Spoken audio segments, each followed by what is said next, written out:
Salam sehat buat kita semua, tetap fokus dan tetap bersemangat. Kita bertemu kembali untuk melanjutkan pembelajaran kita untuk kelas 11 MIA dan kali ini kita akan memulai bab yang baru, yaitu mengenai cahaya dan optik. Topik yang akan kita bahas pada kesempatan kita kali ini ada dua bagian. Yang pertama yaitu mengenai pemantulan cahaya, yang kedua yaitu mengenai cermin datar. Mari kita mulai bersama-sama dan perhatikanlah dengan serius. Kita akan memulai dari sifat-sifat cahaya. Sifat cahaya yang pertama adalah merambat dengan lintasan garis lurus. Kemudian yang kedua, dapat menembus benda bening atau benda yang transparan.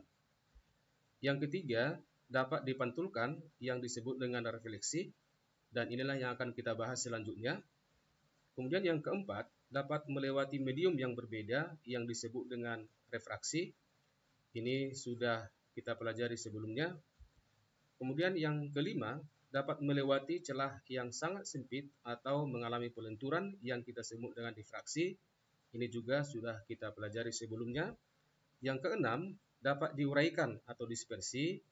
Ini juga sudah kita pelajari. Yang ketujuh, dapat dipadukan atau digabungkan yang disebut dengan istilah interferensi, ini juga sudah kita bahas. Kemudian sifat yang kedelapan, bahwa cahaya merambat dengan kecepatan C 3 kali 10 pangkat 8 meter per sekon. Nah, selanjutnya kita akan perhatikan bersama-sama sebuah animasi tentang pemantulan cahaya. Mari kita perhatikan. Pernahkah kalian memperhatikan suatu permukaan benda yang menyilaukan mata? Itu adalah akibat dari pemantulan cahaya. Atau semua benda-benda yang dapat kita lihat di siang hari, itu juga karena benda-benda memantulkan cahaya matahari ke mata kita. Selanjutnya, kita akan melihat definisi daripada pemantulan cahaya tersebut.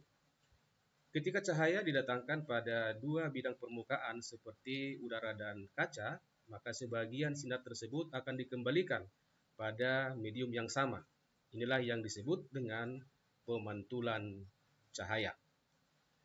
Kemudian untuk sebuah permukaan yang sangat halus seperti permukaan cermin, maka lebih banyak cahaya dipantulkan dari permukaan tersebut. Kemudian mengenai hukum pemantulan. Yang pertama, bahwa sudut datang itu sama dengan sudut pantul. Kemudian yang kedua, sinar datang, garis normal, dan sinar pantul itu terletak pada satu titik pada bidang yang sama.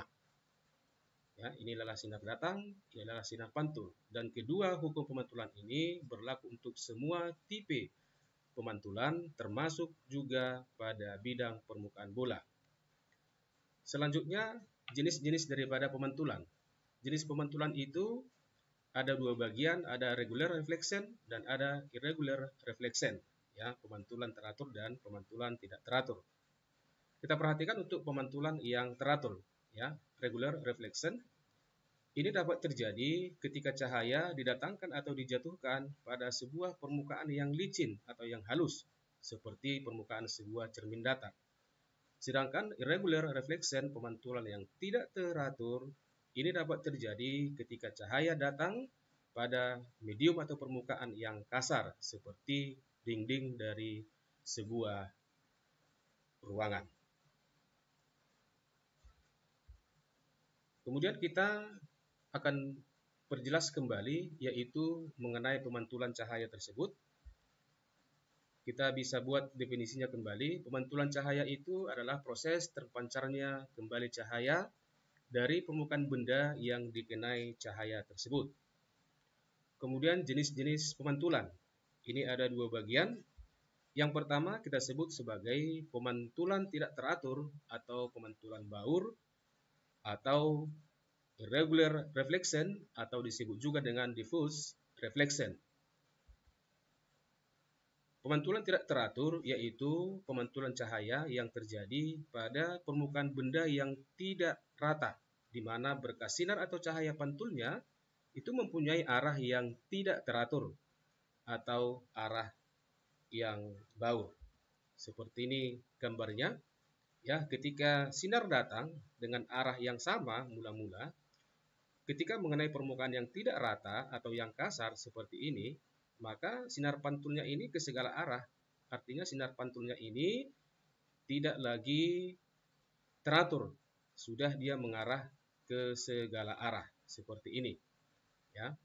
Kemudian jenis pemantulan yang kedua kita sebut sebagai pemantulan yang teratur, atau juga tadi sudah kita perhatikan disebut juga sebagai regular reflection atau disebut juga dengan specular reflection. Apa itu pemantulan teratur? Yaitu pemantulan cahaya yang terjadi pada permukaan yang rata atau bisa juga yang halus atau yang licin, di mana berkas sinar atau cahaya pantulnya mempunyai arah yang teratur atau yang sama. Ya. Seperti ini gambarnya. Ketika sinar datang ya pada permukaan yang rata atau yang halus, yang warna merah sinar datang ini, maka sinar pantulnya itu adalah teratur ya, atau memiliki arah yang sama ya, memiliki arah yang sama seperti ini. Kemudian kita akan perhatikan kembali untuk lebih jelasnya pemantulan yang teratur ya. Kita misalkan kita memiliki sebuah cermin datar yang kita letakkan secara horizontal seperti ini, ya, bagian yang mengkilatnya itu menghadap ke atas, maka cermin ini memiliki arah bidang, ya, arah bidang seperti ini. Inilah yang kita sebut sebagai arah bidang permukaan cermin. Nah, kemudian kita akan mendatangkan seberkas sinar yang mengenai permukaan cermin seperti ini. Maka sinar tersebut akan mengalami pemantulan ya, atau dikembalikan pada medium yang sama. Kemudian ini kita sebut sebagai sinar datang, yang ini kita sebut sebagai sinar pantul. Kemudian titik yang dikenai sinar datang dan titik yang ditinggalkan oleh sinar pantul, maka dari titik ini kita melukiskan garis khayal yang kita sebut dengan garis normal, yang seperti ini dia arahnya vertikal ke atas. Ini kita sebut sebagai garis normal yang kita simbolkan dengan N seperti ini. Di mana garis normal itu adalah garis yang tegak lurus dengan bidang permukaan cermin. Jadi garis normal ini harus tegak lurus terhadap bidang cermin. Seperti ini dia harus siku-siku ya. Harus siku-siku, ini siku-siku, ini juga harus siku-siku. Kemudian dari hukum pemantulan, disebutkan yang pertama bahwa sinar datang, garis normal, dan sinar pantul terletak pada satu bidang datar. Yang ini maksudnya ya, sinar datang, ya, garis normal, dan sinar pantul itu terletak pada satu titik atau pada bidang yang sama. Kemudian hukum pemantulan yang kedua itu bahwa sudut datang, ya, sudut datang itu diukur terhadap garis normal dan sudut pantul juga diukur terhadap garis normal, ya. Sudut datang itu kita simbolkan dengan sudut sebesar I dan sudut pantul kita simbolkan dengan sebesar R, di mana nilai sudut atau besar sudut datang I itu sama dengan sudut sinar pantul R. Untuk lebih jelas mengenai pemantulan sempurna ini, mari kita perhatikan satu contoh soal yang berikut. Dua buah cermin datar A dan B disusun dengan sudut apit 110 derajat. Seberkas sinar didatangkan pada cermin A pada sudut 30 derajat terhadap bidang cermin seperti gambar di bawah. Ini gambar soalnya. Ini ada dua cermin, cermin A dan cermin B disusun dengan sudut apit 110 derajat. Kemudian mula-mula seberkas sinar didatangkan pada cermin A, tetapi sudutnya itu yang 30 derajat ini masih terhadap bidang cermin.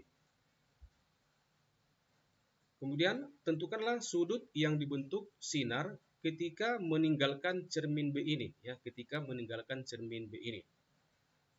Baik, kita akan buat penyelesaian soalnya. kita gambarkan kembali susunan daripada cermin ini seperti ini, ya. Ketika sinar datang pada cermin A seperti ini dengan sudut 30 derajat terhadap bidang daripada cermin A, maka sinar ini akan dipantulkan seperti ini dia, akan dipantulkan, ya, akan dipantulkan. Nah, kemudian titik yang dikenai sinar datang dan titik yang ditinggalkan oleh sinar tersebut, yaitu sinar yang dipantulkan, maka dari titik ini kita lukiskan garis normal yang tegak lurus terhadap bidang cermin A, ya. Maka ini kita sebut sebagai normal untuk cermin A, yaitu sama dengan NA. Kemudian dari hukum pemantulan, ya, bahwa sinar datang itu harus diukur terhadap garis normal, ya. Sehingga sudut datangnya bukan 30 derajat, tetapi sudut datangnya itu adalah ini 90 derajat, ini 30, berarti ini 60 derajat. Untuk cermin A kita perhatikan sudut datang sama dengan sudut pantul, ya. Karena sudut datangnya 60 derajat, maka sudut pantulnya yang ini itu harus 60 derajat juga. Sehingga sudut datang sama dengan sudut pantul sama dengan 60 derajat. Kemudian sinar pantul dari cermin A yang ini itu akan menjadi sinar datang pada cermin B ini, ya. Sinar pantul dari cermin A yang ini itu akan menjadi sinar datang pada cermin B seperti ini. Kemudian dari sebuah segitiga sembarang, ya, jumlah sudutnya itu adalah 180 derajat. Ya, ini 110 derajat. Kemudian ini 30 derajat karena ini harus 90 derajat. 30 derajat tambah 110 derajat itu sudah 140 derajat, maka sisanya di sini itu akan sama dengan 40 derajat seperti ini. Kemudian kita perhatikan pada cermin B. Kita lukiskan kembali garis normal, yaitu yang tegak lurus bidang, ya. Berarti ini kita sebutlah sebagai garis normal untuk cermin B. Berarti kita sebut sebagai NB. Kemudian sudut datang. Nah, sudut datang itu harus diukur terhadap normal, ya. Karena normal itu tegak lurus, ini 90 ke sini, ini sudah 40, berarti yang ini sama dengan 50 derajat, seperti ini. Maka sudut datang itu sama dengan 50 derajat. Kemudian sinar ini akan dipantulkan. Nah, inilah yang menjadi pertanyaan. Berapa sudut yang dibentuk oleh sinar ketika meninggalkan cermin B?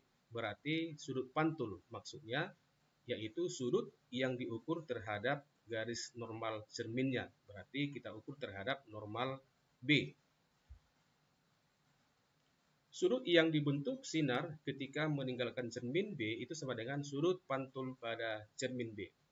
Karena sudut datangnya 50, maka sudut pantulnya juga akan sama dengan 50 derajat, sehingga sudut pantul pada cermin B atau sudut yang dibentuk ketika meninggalkan cermin B itu besarnya sama dengan 50 derajat. Kemudian kita perhatikan animasi bayangan yang terjadi pada sebuah cermin datar. Kita perhatikan di sini ada sebuah cermin datar yang memiliki dua sisi, ya, dua sisi. Satu sisi yang mengkilat, satu lagi sisi yang gelap. Agar terjadi bayangan di belakang cermin, maka benda atau objek itu harus berada di depan daripada sisi yang mengkilat seperti ini. Nah, sekarang kita perhatikan di sini ada seseorang yang berada di depan cermin datar ini yang vertikal, yang memiliki jarak sebesar X1. Nah, bagaimana pergerakan bayangan yang terjadi di belakang ketika bendanya bergerak? Kita perhatikan, ketika orang ini bergerak 2 langkah, bayangan juga bergerak mendekati cermin 2 langkah. Dan sebaliknya juga, ketika bendanya mundur 2 langkah atau kembali ke titik semula, maka bayangan juga akan mundur ke belakang 2 langkah atau kembali ke titik semula. Artinya bahwa setiap ada pergerakan pada benda atau pada orang ini akan diikuti seketika pada bayangan. Nah, sekarang perhatikan di sini, ketika orang ini menggerakkan tangan kanannya, maka bayangan yang terjadi di belakang juga akan terjadi pergerakan tangan, tetapi terbalik ya. Di sini tangan kanan, nah di sini sudah tangan kiri. Karena sifat bayangan yang dibentuk oleh cermin datar itu adalah berkebalikan daripada bendanya. Kemudian jarak X1 itu jarak benda atau orang ini terhadap cermin datar itu nanti akan sama dengan jarak bayangan ya terhadap cermin yang besarnya sebesar X2 di sini.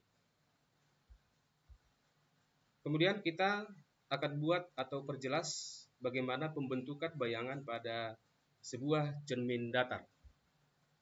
Nah, kita perhatikan ada seseorang di sini ya dengan gayanya seperti ini. Kemudian di depan orang ini kita tempatkan sebuah cermin datar seperti ini yang kita buat posisi vertikal ya, posisi vertikal di mana orang ini akan dapat melihat bayangannya di belakang cermin itu apabila ada sinar datang dari bagian tubuhnya mengenai cermin lalu dipantulkan ke matanya. Jika orang ini melihat bayangan kakinya ujung terendah daripada badannya ini di belakang cermin, maka sinar akan datang dari kaki menuju cermin dan dipantulkan ke mata. Kita buat sinar datangnya dari kaki ya. Jadi kita buat terlebih dahulu jarak bendanya S, ini ketinggiannya sama dengan H. Kemudian kita datangkan sinarnya dari kaki seperti ini pada cermin. Maka sinar datang ini akan dipantulkan dan harus tepat ke mata. Ya, seperti ini dia, harus tepat ke matanya. Seperti ini. Nah, kemudian apabila orang ini bisa melihat bayangannya di belakang bagian atas kepalanya, maka dari bagian atas kepala ini harus ada sinar yang datang ke cermin, lalu dipantulkan ke mata. Seperti ini dia, ini sinar datangnya. Kemudian harus dipantulkan ke matanya seperti ini. Kemudian kita perpanjang sinar pantul yang dari kaki tadi, yang ini sinar datang dari kaki menuju ke mata. Kita perpanjang dia ke belakang dengan garis putus-putus seperti ini. Kemudian sinar pantul yang mengenai ke mata yang berasal dari ujung kepala ini juga kita perpanjang ke belakang ya, kita perpanjang ke belakang. Nah, kalau kita perhatikan perpanjangan sinar pantul yang ada di belakang cermin, ini belum ada perpotongan dari sinar-sinar pantul. Kenapa? Karena dari kaki itu masih satu sinar yang datang ke cermin lalu dipantul ke mata. Nah, sekarang kita akan buat satu lagi sinar yang datang dari kaki, itu kita arahkan dia tegak lurus pada permukaan cermin seperti ini.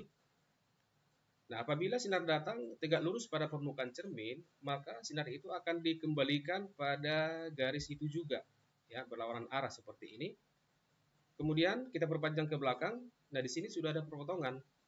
Artinya perpotongan ini adalah merupakan bayangan daripada kaki orang ini. Nah, kemudian kita lanjutkan dengan membuat sinar datang dari ujung kepala, ya, tegak lurus pada permukaan cermin. Nah, seperti ini dia. Akan dipantulkan pada garis itu juga dengan arah yang berlawanan seperti ini. Kemudian kita perpanjang ke belakang seperti ini. Ya. Maka di sini sudah ada perpotongan daripada perpanjangan sinar-sinar pantul. Artinya ini adalah merupakan bayangan ujung kepala orang ini. Sehingga bayangannya adalah seperti ini dia. Ya. Ini bayangan ujung kepalanya menghadap ke cermin. Ini bayangan daripada kakinya. Selanjutnya, bayangan ke cermin itu kita sebut sebagai S aksen, dan tinggi bayangan itu kita sebut sebagai H aksen. Kemudian kita akan buat sifat-sifat bayangan pada cermin datar. Sifat yang pertama adalah bersifat maya atau bersifat semu. Kenapa? Karena bayangan itu terjadi di belakang cermin, yaitu hasil perpotongan perpanjangan sinar-sinar pantulnya. Yang kedua, bersifat tegak. Artinya menghadap ke arah yang berlawanan terhadap cermin, atau bisa juga kita sebut berkebalikan. Yang ketiga, ukuran bayangan itu sama dengan ukuran bendanya. Yang keempat, tinggi bayangan sama dengan tinggi benda, atau H sama dengan H aksen. Selanjutnya, jarak bayangan terhadap cermin itu sama dengan jarak benda terhadap cermin, atau kita sebut S sama dengan S aksen. Sehingga perbesaran yang disimbolkan dengan M dari inisial magnitudo ya sama dengan H aksen per H sama dengan S aksen per S, itu akan sama dengan bernilai 1 kali ya, karena H dengan H sama dan S aksen dengan S juga sama besarnya. Kemudian kita perhatikan contoh soal yang berikut ini. Adi sedang berdiri di depan sebuah cermin datar. Bagian bawah cermin berada pada ketinggian tertentu dari lantai seperti gambar di bawah. Ini gambarnya, inilah gambar si Adi. Kemudian ada sebuah cermin, katakanlah ini cerminnya tergantung ya seperti ini, berada di depannya. Jika tinggi badan Adi 170 cm dan jarak mata Adi dengan kepala bagian atas 10 cm, tentukanlah tinggi cermin diukur dari lantai yang ini dan panjang cermin, yang ini panjang cerminnya yang dipakai agar seluruh badan Adi tampak di cermin atau tampak di belakang cermin. Kita buat penyelesaiannya, kita gambarkan kembali si Adi yang berada di depan sebuah cermin datar ini. Sama seperti yang sudah kita buat tadi, ya, bayangan itu dapat terjadi apabila ada sinar yang datang dari benda ke cermin lalu dipantulkan ke matanya. Kita buat yang pertama, sinar datang dari kaki menuju cermin, ini harus dipantulkan ya ke mata seperti ini. Dan titik yang dikenai cermin dan titik yang ditinggalkan sinar ya, itu kita buat garis yang tegak lurus dengan cerminnya, yaitu garis normal seperti ini dia. Kemudian kita datangkan sinar dari ujung kepala bagian atas ke cermin, ini harus dipantulkan juga ke mata seperti ini ya. Satu lagi kita buat dari ujung kepala tegak lurus pada permukaan cermin, akan dikembalikan ya dengan arah yang berlawanan seperti ini. Kemudian kita buat titik-titiknya, titik paling bawah atau titik pada bagian kaki ini sama dengan titik A. Selanjutnya jika kita perpanjang ini garis normal ke kiri seperti ini kita misalkan sebagai titik B. Dan selanjutnya titik antara ujung atas kepala dengan mata ya, itu kita buat dengan titik D dan C. Kemudian titik yang dikenai sinar yang datang tegak lurus dari permukaan cermin ini di sini itu kita sebut sebagai titik E. Kemudian titik yang dikenai sinar yang datang dari kepala dipantulkan ke mata, di sini kita sebut sebagai titik F. Dan titik pertemuan sinar datang dan sinar pantul yang ini dengan garis normal, di sini kita buat sebagai titik G. Dan vertikal ke bawah lurus itu kita misalkan dengan titik H. Kemudian kita berpanjang sinar pantulnya, ya, sinar pantul yang datang dari kaki tadi berpanjang ke belakang dengan garis putus-putus seperti ini. Demikian juga dengan sinar yang datang memantul ke mata dari atas kepala ini, kita perpanjang dia ke belakang seperti di sini. Dan satu lagi, perpanjangan dari sinar yang datang tegak lurus permukaan cermin ini, kita perpanjang ke belakang seperti di sini. Maka di sini sudah ada perpotongan daripada perpanjangan sinar-sinar pantul. Artinya di sini adalah bayangan daripada kepala si Adi. Ya, tepat di sini adalah merupakan bagian atas kepala si Adi. Kita buat bayangannya sekarang seperti ini. Ya. Dari informasi soal tadi disebutkan bahwa tinggi badan yang sekarang bisa kita sebut sebagai titik A sampai ke titik D itu sama dengan 170 cm. Kemudian jarak mata ke bagian atas kepala kita buat titik C sampai D itu sama dengan 10 cm. Maka AC ya, AC itu akan sama dengan AD ya. AD dikurang dengan CD, berarti 170 dikurang 10 sama dengan 160 cm. Kemudian tinggi cermin ya, tinggi cermin yang ini ketinggian diukur daripada permukaan lantai di sini yang kita simbolkan dengan H itu akan sama dengan GH yang sama dengan BA ya, yang sama dengan BA. BA itu akan sama dengan setengah AC ya, BA sama dengan setengah AC, sama dengan setengah kali 160 cm sama dengan 80 cm. Maka tinggi cermin dari permukaan lantai yang kita simbolkan sebesar H sama dengan 80 cm. Selanjutnya panjang cermin. Panjang cermin itu dari titik yang sudah kita buat, berarti dari titik E sampai titik G. EG itu akan sama dengan EF ditambah dengan FG, ya. Di mana EF ini, ya, EF itu akan sama dengan setengah daripada CD, berarti sama dengan setengah dikali 10 cm sama dengan 5 cm. Dan FG, ya, FG itu sama dengan CB, di mana CB ini sama dengan BA, ya, BA-nya sudah kita peroleh tadi sama dengan 80 cm. Sehingga panjang cermin yang dibutuhkan, ya, adalah EG sama dengan EF ditambah FG sama dengan 5 cm tambah 80 cm itu sama dengan 85 cm. Dari hasil yang kita peroleh, maka kita bisa membuat suatu kesimpulan. Ya, apa kesimpulannya? Kesimpulannya adalah panjang minimum cermin yang digunakan seseorang agar dapat melihat seluruh bayangan tubuhnya itu sama dengan setengah daripada tinggi badan. Tadi tinggi badan si Adi sama dengan 170 cm, maka panjang cermin minimum yang dibutuhkan itu akan sama dengan setengah daripada panjang tubuhnya, berarti setengah dikali 170 sama dengan 85 cm. Demikianlah pembelajaran kita kali ini, semoga bermanfaat. Mungkin kalian belum bisa memahami secara tuntas materi ini, tetapi jika kalian mengulanginya kembali, kalian pasti bisa. Sampai bertemu pada kesempatan selanjutnya. Terima kasih atas perhatian kalian semua. Tetap semangat dan semoga sukses.